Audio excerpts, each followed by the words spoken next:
friends, Heidi here from Rain Country. God is good all the time. And now that Patrick has completed all the cabinets and we got most everything done, other than a couple of little finishing touches we still need to do, I thought it was time to finally give you a tour of my kitchen. So with that in mind, Patrick did put a bunch of videos together on building these upper cabinets, and basically this is going to be the last video in that series so I can show you the finished product. But the bottom cabinets he has had done for, gosh, I don't even know how long it's been. I know it's been a minimum of 15 years, but I'm thinking much longer than that actually. But then because of a series of life events that came up, just one right after the other, and so many changes, Patrick just wasn't able to have the time to get out there and work on the upper cabinets, and they kind of got forgotten, actually by both of us. But the cabinets that were up here that you'd seen in a lot of my earlier videos were the original cabinets that were in this house when it was built in 1965. Now, when he took the lower cabinets out, those really dark brown cabinets, he actually saved those, refinished them all, and even has a video series on that, and put them in my ex-dance / martial arts studio, which is now an everything else room, that I have a video out I did a few years back that I'll link to, and then built a whole new cabinet countertop out of some recycled oak he got from his equipment trailer.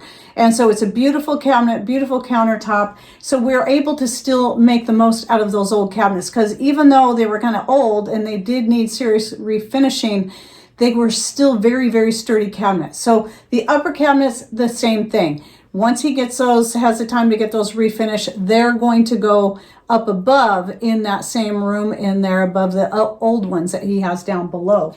And they have been really nice to have to store all kinds of stuff in there in that big room. So back to these kitchen cabinets. So I'm going to start by talking a little bit about the lower cabinets that have been here for so long, since before I started my channel, but you rarely ever get to see, and I've never really explained a lot of the stuff about them and some of the little details. Now, one of the things that you'll see that's different are these drawers over on this side. They don't have the nice little leaf handles on them that you'll see on my cabinet doors and other drawers. And the reason for that is because of the way the drawers are so close together. Like this, they open this way, right? So you wouldn't be able, because those handles stick out, you wouldn't be able to open either one of them because the handles would be in the way. So what he did instead is did the little cutouts, which work just fine. And I don't mind the look of, I'm used to them. I just stick my finger in there and pull the drawer out. And then he put all of the drawers on slides so that you can pull the drawer completely out. In the older drawers that we pulled, cabinets that we pulled out of here, back then the drawers were made much shorter because you couldn't pull them all the way out anyway. But now, because of the slides, all of my drawers are much deeper, including this big wide drawer right here. And it pulls all the way out. It's where I store most of my bigger utensils, including my stick blender or immersion blender. But then one of the other things he did was in a couple of the cabinets for the top shelf in these lower cabinets, he actually made it more of a drawer that slides way out, as you can see in this clip right here, with the cabinets that's just to the other side here of my range. I've got most of my bigger pots stored on the shelf down below, and then on the shelf up above that pulls out like a drawer, I've got lids and smaller pots there. So that makes it so much easier for me to organize and access all the things in there, at least on that top shelf there. And so he did the same thing on the other side with one of my other cabinets, and then over on the side, one of the things we added, though we rarely use it, when we did all this, was an electric dishwasher. We mostly did that for if we ever do sell this place. You know, a lot of people expect a dishwasher, so that's why we put it in there. We do use it occasionally. It's just very rare. Mostly wash my dishes by hand. But to the left of that, he built all those drawers in there, and they're all the same. They all slide all the way out, which is where I keep the dish rags, towels, and then on the top narrow drawer is where I keep all my other knives that I don't have in my little knife holder here. So all the other ones, most of the ones I use are right here, but those are all the other ones that sometimes I still need to use. So now let's talk about these upper cabinets. I did go ahead and take a couple of shots here so you can see the whole kitchen in its entirety. So again, every part of this cabinet, of these cabinets, Patrick built from scratch. Some people thought he just replaced the cabinet doors. Nope, he replaced the whole thing, rebuilt it. So the sides of each of the cabinets are a birch plywood, I think, and then the front facing trim work is all walnut, and then the doors themselves he made out of cedar. And a lot of people ask me where we got the little handles. Well, that was years ago. It was at a local owned store in the next town over. And I'm not even sure if they're available anymore, because at the time we bought all they had, which was enough to do all of the drawers and cabinet doors. And I fell in love with them. They weren't cheap, but we figured if we're going to do this, let's do this. So I love it. And I love them. And I still do. The one thing, though, is that if you look close at like these ones here, these are new, you'll see a difference in color between those and the ones that have been on here for years. Well, that's just from the constant handling and touching. And I actually like the way they look better once they've been used, and they get a little bit shinier, and most of this kind of frosty looking stuff gets rubbed off. So I like these better. And you'll also, by the way, notice the difference in color. All the same wood, because he got all this wood ready years ago all at the same time, but it's simply because the bottom cabinets have had time to age. They're all finished. It's just the coloring has darkened over time. And just like with the handles, I actually prefer the color of the ones on the bottom to the ones on the top. So though I love these, I love the color, I like the color of the bottom ones better because they're a little deeper. And then the cutting board, yes, it's actually, don't use this as a cutting board. It's a nice big board that I use for rolling out my bread dough, pie crust, turnover dough, anything like that. And I wanted this because your laminate countertop, which eventually I would like to get new countertops, something that doesn't wear out. Because I'm doing so much cooking and baking in here, literally the green on there in places has been wearing thin.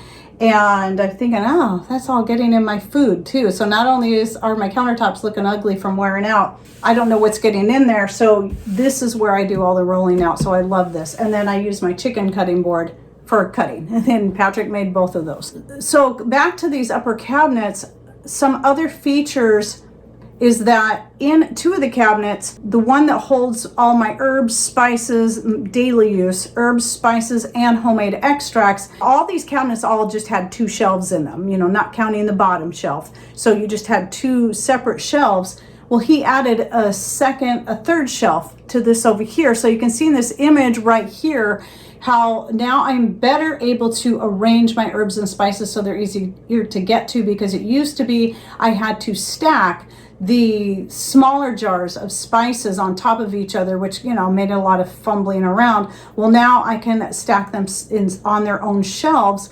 And then that third shelf where you see the gold tops, those are taller jars where I just slipped them in there like that, and I can just see the top of them and pull the jars out like that, and that works really good. I'm super, super happy with that.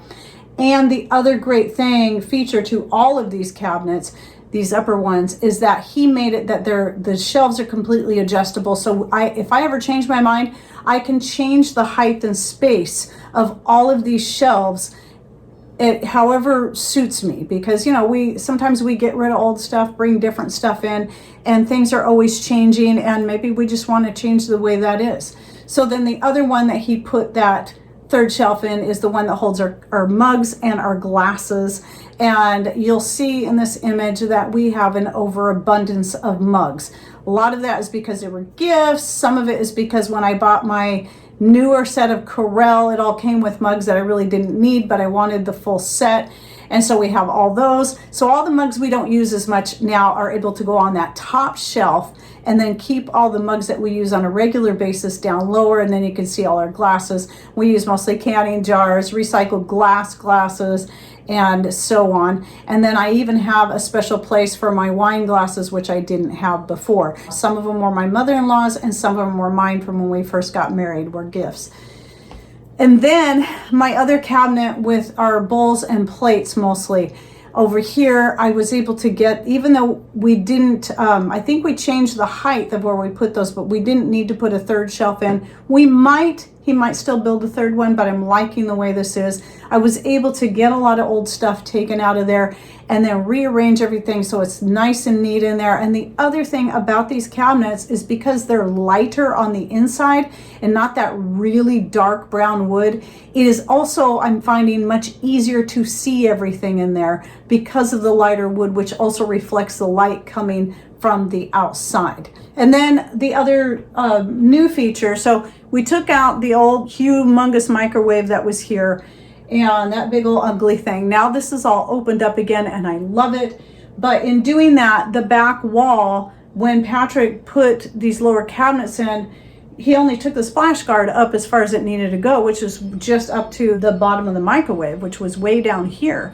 So thus, that meant we had to do something completely different. So what I did was I got this peel and stick, and it was only like $20 or so just to get a box of it, which was just enough to cover that whole section. And I love the wood look and the way it brings out the green in the countertops as well. So it just gives a nice little feature. So one of the other finishing touches that Patrick is going to do when he gets time is add a couple of pieces of wood that are trim to either side of this piece here to just give it a more finished look. And so this is, I'm loving this. I love how much more open it is over here, and it makes the whole kitchen, just taking that big old monstrous microwave out of here, makes the whole kitchen just feel bigger and more open and lighter and brighter.